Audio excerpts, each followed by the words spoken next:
20 febroary Paul Minol,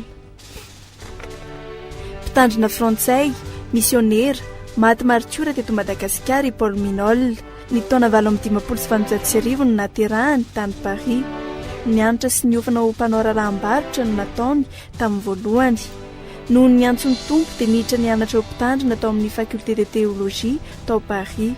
Toerana maro no efa nitandremany talohany na missionnaire azy taty Madagasikara toy ny tany Vigan, Cevennes sy ny Saint-Christol, Vaucluse ary ny Jonsac, Gironde.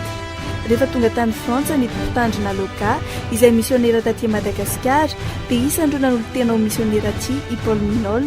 Eny fa na dia maro azy ireo sakaizany nisakana azy sy nanakivy azy.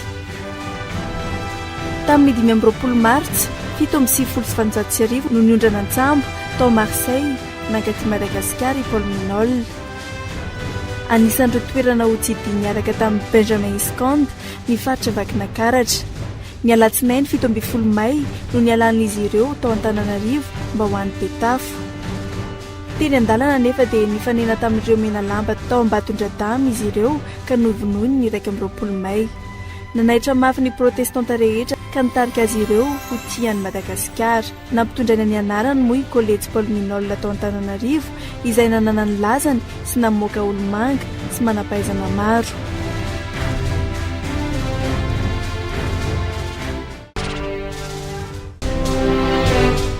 20 febroary 1779 nanaovantsony ny fifanarana vaovao teo amin'ny fanjakana malagasy sy ny fanjakana anglisy. Lord Granville no nisolo tena azy tamin'izany